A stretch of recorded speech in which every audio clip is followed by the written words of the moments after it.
Авилгын гэмт хэрэг гэж юу вэ? За авилгын гэмтэр нь маш энгийнээр эхэлдэг л дээ.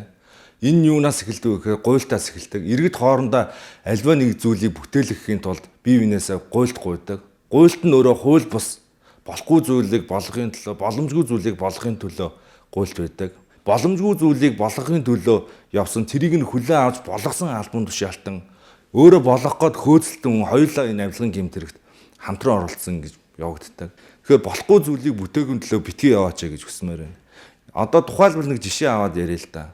Хүмүүс огтугаар тээврийн хэрэгсэл жолоодчоод тэгээд тэр тухайн тээврийн хэрэгсэл жолоосон жолооч маань жолоодох эрхээ асуулахгүй байх, торгуулахгүй байх гэдэг ч юм уу. Иймэрхүү арга хэмжээ авахар хүн болгон руу одоо залгадаг таньдаг хүн байна уу ч гэдэг юм уу.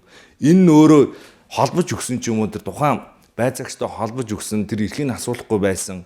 Ингэснээр өөрөө тухайн гэмтэрт холбогдсон. Тухайн шийдвэрлэж байгаа албан тушаалтан маань бас өөрөө энэ авилгын гэмтэрт холбоотон болдог учраас аль болох хүнээс хууль бус зүйлийг битгий гуйхгүй байх нь та өөрийгөө болон өрөөлийг авилгаас ангид байлгаж чадах ийм нөхцөлийг бүрдүүлж байгаамаа. Бэлэг өгөх нь авилгын гэмт хэрэг мөн үү? Монгол Улсын эрүүгийн хуулинд 22 дугаар бүлэгт авилгын гэмт хэргийг тодорхойлогдсон байгаа. Тэгээ авилгын гэмт хэрэг дээр энэ дундаа ахуул авах гэмт хэрэг нийтлэг үйлдэгддэг. Ахуул авах гэмт хэрэг маань өөрөөр хэлэх юм бол нийтийн албан тушаалтан бусдаас ахуул өгөхийг шаардснаар энэ гэмт хэргийг төгссөн байдаг. Заавал ахуул авснаар биш. Тэгэхээр өөрөөр хэлбэл иргэн танд төрийн чиг үүрэг гүйцэтгэж байгаа субъектүүд тодорхой нэг зүйлийг ажил үйлчлэгээ үзүүлснийхэн төлөө альва нэг зүйлийг өгөхийг шаардсан бол энэ өөрөө авилгын гэмт хэрэг болж байна. Иргэд төрийн байгууллагаас үйлчлэгээ авсныхаа хариуд бусдад бэлэг өгдөг, гар цайлгах мөнгө өгдөг, үнэгүй үйлчлэгээ үзүүлэхээр амлалт өгдөг. Энэ нөгөө талаас ахуул өгөх гэмт хэрэг болдог. Монголчууд ялангуяа талархлаа илэрхийлдэг боловч энэ талархал биш үндсэндээ ахуул өгөх гэмт хэрэг үйлдээд байдаг. Нийслэлийн прокурорын газрын хянагдж байгаа хэрэгт байдаг. Төрийн албан хаагч үйлчлэгээ үзүүлснийхэн төлөө одоо хоолнд даалгуулах, хоолоор дайлуулах ийм төлбөрөө хэлбэлдэг. Энэ нь өөрөө гэмт хэрэг болоод шүүхээр одоо эцэслэн шийдвэрлэгдэжсэн хүртэл тохиолдол байдаг. Тэгэхээр иргэд бол альва нэг төрийн байгууллагаас ажил үйлчлэгээ авсан бол ахуул өгөхгүй байх нь авилгын гэмт хэрэгт холбогдохгүй байх бас нэг үндслэл болж байгаа. Авилгын гэмт хэргийн хохирол гэж юу вэ? Авилгын гэмт хэргийн бол бас хин хохирдог вэ гэхээр иргэд олон нийт л хохирч байгаа.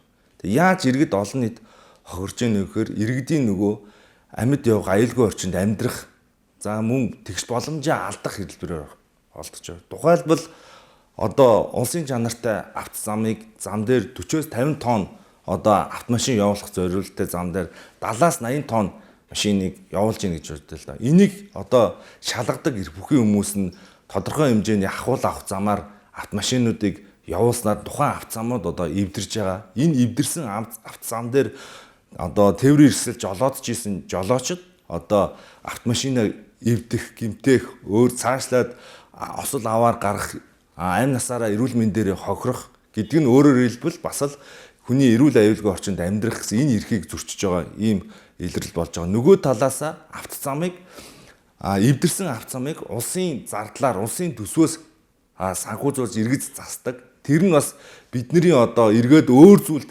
зарцуулах байсан тэр боломжийг хязгаарлалтаараа хор охирол учруулж гарна.